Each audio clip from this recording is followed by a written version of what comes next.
അറകളിൽ തീർക്കണ്ട. John മുണ്ടക്കായത്തിൽ അതിനെ പോയ കഥയാണ് ജോൺ മുണ്ടക്കായ. അല്ല, അതെല്ലാം ഞാൻ പറഞ്ഞു കഴിഞ്ഞാണല്ലോ. സോളാർ മുണ്ടക്കായ നേരത്തെ പറഞ്ഞു. ആര് നൽകിയെന്നോ? ആരാ മുണ്ടക്കായം പറയുന്ന? അത് നേരത്തെ പറഞ്ഞതിൽ തെറ്റായതുകൊണ്ട് ഇതും തെറ്റാന്ന് കണ്ടാൽ മതി. മുണ്ടക്കയത്തെ ഒന്നും നിങ്ങൾ ആധികാരികമായിട്ട് കോട്ട് ചെയ്യാൻ പാടില്ല. എന്തുകൊണ്ടാ?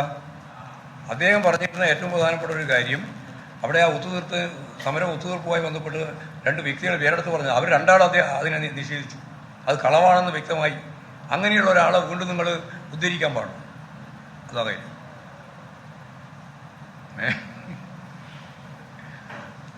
ഇങ്ങനെയുള്ള കുറേ ആളുകൾ പുറപ്പെട്ടിട്ടുണ്ട്. അതിനൊക്കെ നമ്മളെന്തോ മറുപടി പറയേണ്ട കാര്യമുള്ളത്? ഇതൊന്നും പറയണ്ട.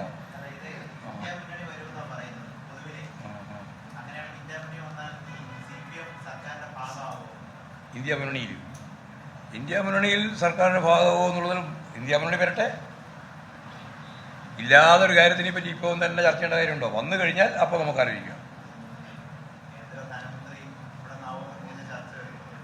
അതെല്ലാം ബോർഡും ഒരു എഴുതി വെച്ചാണല്ലോ. ഇവിടെ നിന്നാണ് മന്ത്രി അല്ലേ? ഇവിടെ നിന്നാണ് മന്ത്രി 3 മന്ത്രിമാരെ പറ്റി എഴുതി വെച്ചിട്ടുണ്ട് കേരളത്തിൽ BJP-ക്കാർ. അതുപോലെ മന്ത്രിപ്പണിക്ക് വേണ്ടി ഇപ്പോഴേ കുപ്പായം തോണ്ടി പോടുന്നതൊന്നുമല്ല അടുത്ത പഠന മണിക്കാർ. ഞങ്ങൾ അതിശക്തിയായിട്ടുള്ള രാഷ്ട്രീയ ദിശാബോധത്തോടെ ഇന്ത്യൻ പാർലമെന്റിൽ പ്രവർത്തിക്കാൻ പറ്റുന്ന സഖാക്കളെയാണ്, നേതാക്കന്മാരെയാണ് നിർത്തിയിട്ടുള്ളത്.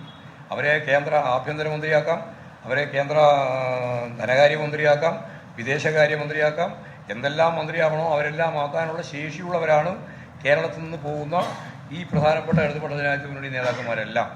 അതുകൊണ്ട് അവരെല്ലാം നാളെ മന്ത്രിയാവാൻ പോവാണ്, വിദേശകാര്യമന്ത്രിയാവാൻ പോവാണെന്നുള്ള ഒന്നും അർത്ഥമില്ല. അവർക്കല്ല അതിനുള്ള എല്ലാമുള്ള കഴിവുള്ളവരാണ്.